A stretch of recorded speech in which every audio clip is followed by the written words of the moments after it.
부활의 아침이 밝았습니다. 생명으로 충만한 부활의 기쁨이 여러분 모두의 마음에 가득하기를 주님의 이름으로 축복합니다. 봄비가 내리더니 죽은 것처럼 앙상했던 가지마다 새싹이 올라왔고 생명을 느끼게 해주고 있습니다.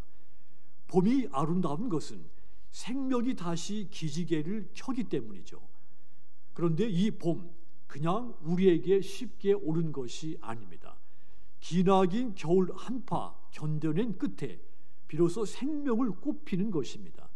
오늘 우리가 맞이한 부활도 마찬가지입니다. 순환과 죽음 그리고 무덤에 이른 다음에야 비로소 부활의 아침을 맞이하게 된 겁니다. 예수님께서 사망 권세를 이기시고 살아나셨기 때문에 부활의 아침이 저와 여러분에게 더 감격스럽고 더 기쁨이 되는 것입니다. 초창기 교인들 부활절 전야에 기쁨과 감격으로 깨어 밤을 지샜습니다. 그만큼 예수님의 부활을 열망했고 예수님의 부활에서 이어지는 자신들의 부활을 믿었기 때문입니다.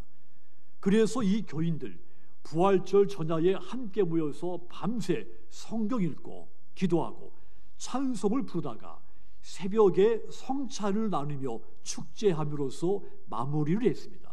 그런데 예수님께서 부활하신 그 새벽에 안타깝게도 제자들에게 부활을 믿는 믿음이 없었습니다. 오늘 복음서 시작, 무덤에서 시작이 되죠.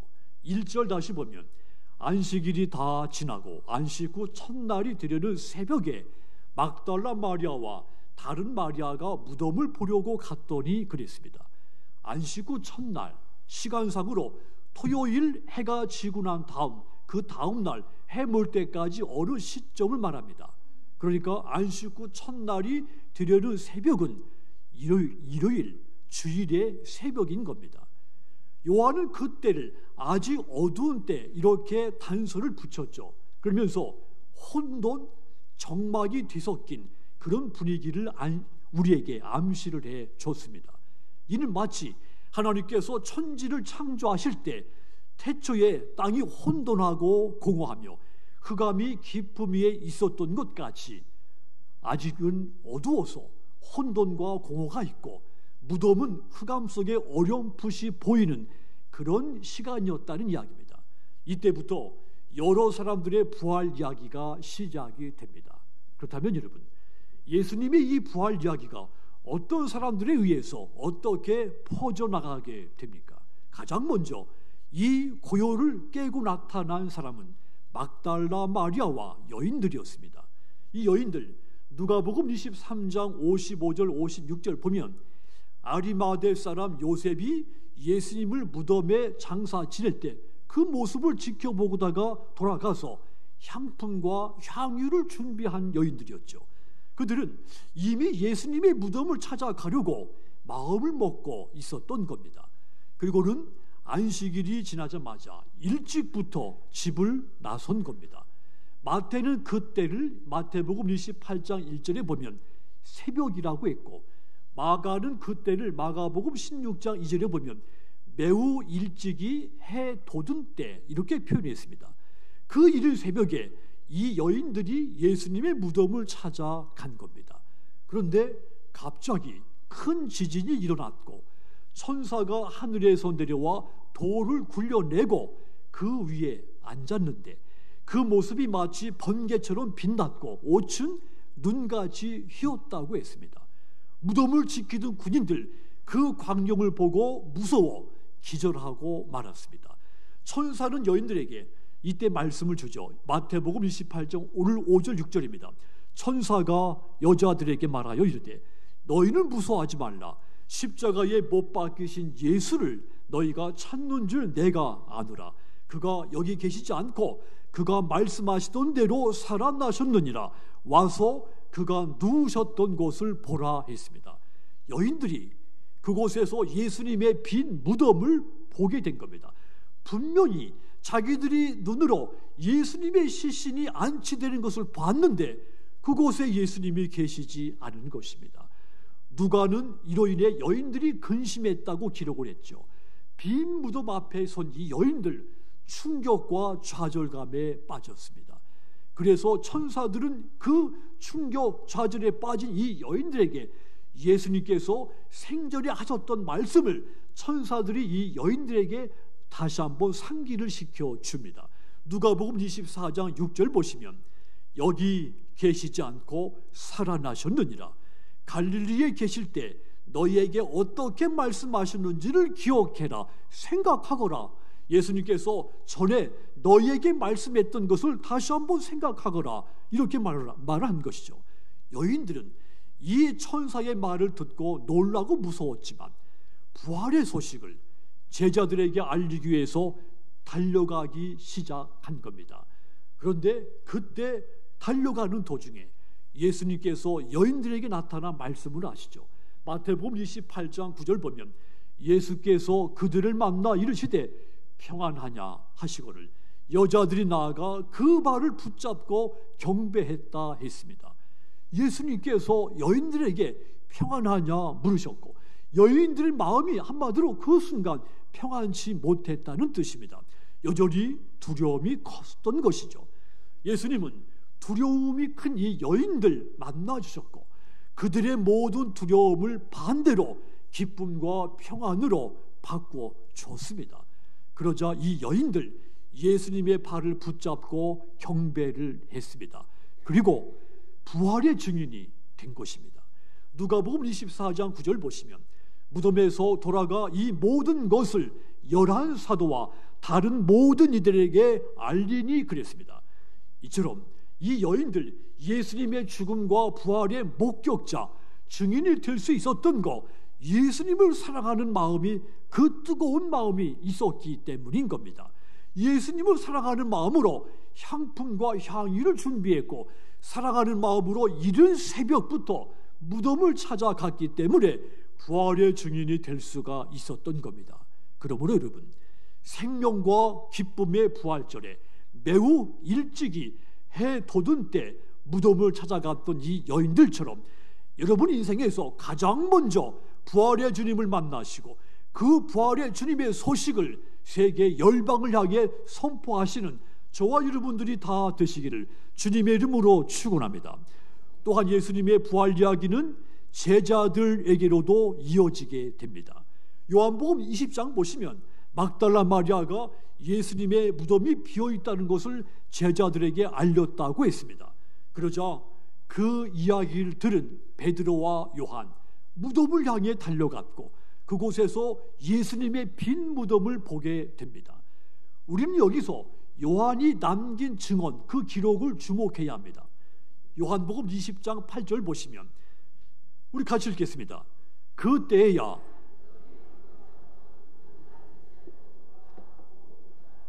그들이 들어가서 보고 믿었다 그랬습니다. 그런데 그들이 그때 보고 믿은 것은 예수님이 부활했다는 것을 보고 믿었다는 뜻이 아닙니다. 예수님의 시신이 사라지고 없다는 현실, 그것을 보고 믿었다는 말입니다. 그렇다고 그들을 부정적으로 볼 수는 없습니다. 왜냐하면 그들의 그 상황에서의 그들 반응은 누구든지 대부분의 사람들이 나타낼 수 있는 반응이기 때문이죠. 저도 마찬가지였을 것입니다. 우리는 이 두 제자 모습에서 중요한 교훈을 얻을 수 있습니다. 본다는 것은 믿음이 생기게 할 수도 있지만 반대로 믿음을 가로막을 수도 있다는 것입니다. 또 참 믿음은 눈으로 보는 것에서 얻어지는 것이 아니라 눈에 보이지 않는 것에서 얻어진다는 이야기입니다.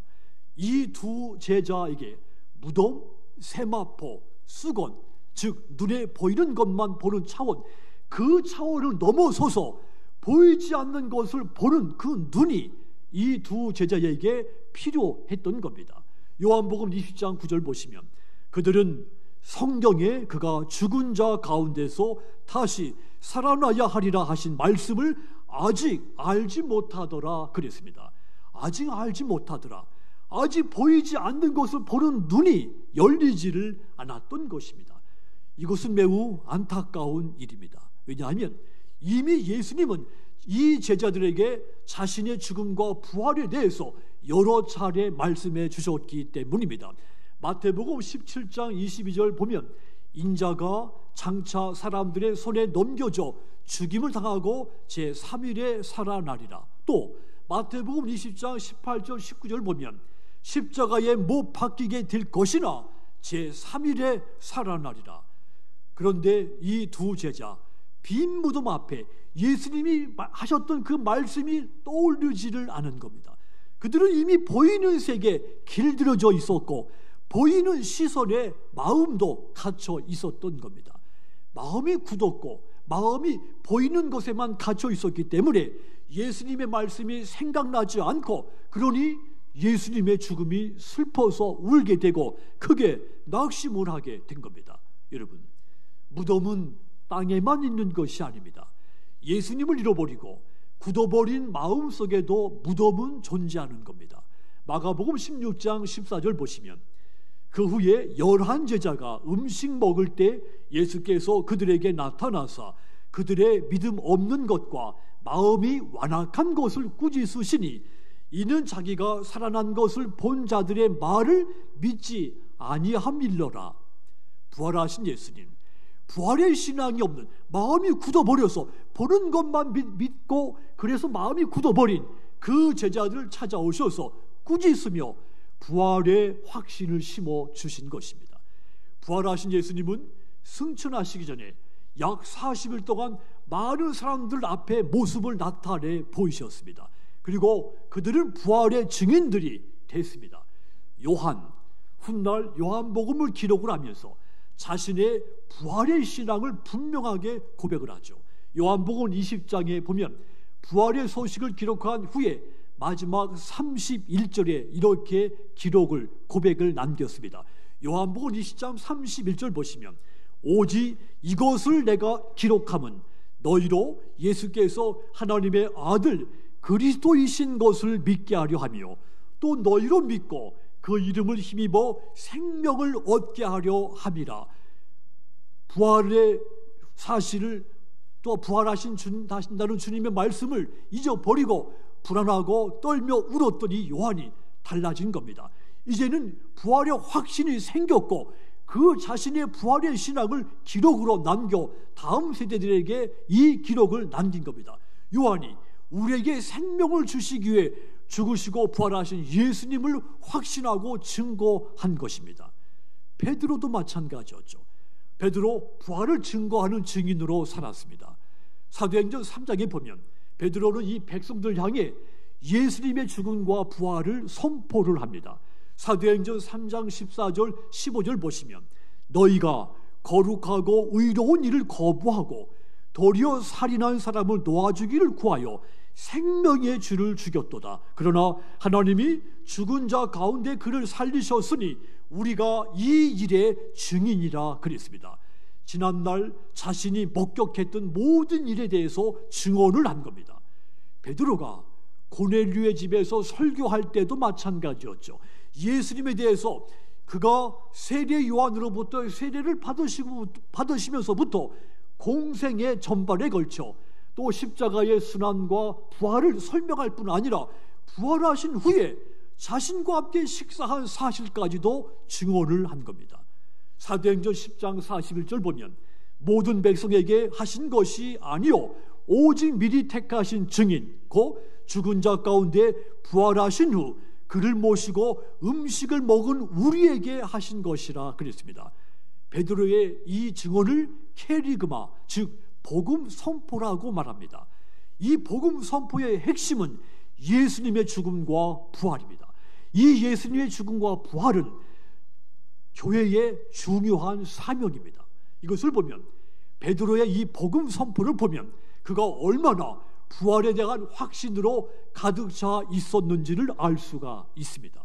비록 이 베드로 예수님의 빈 무덤 앞에 섰을 때는 슬퍼 울고 낙심을 했지만 부활의 예수님을 만나고 성령 강림을 체험하고 난 다음에는 확실한 부활의 증언자가 된 겁니다. 우리도 그럴 수 있어야 됩니다. 우리도 부활을 확신한 신앙인이 되고 우리의 언어가 부활 복음이 담겨져 있어야 됩니다.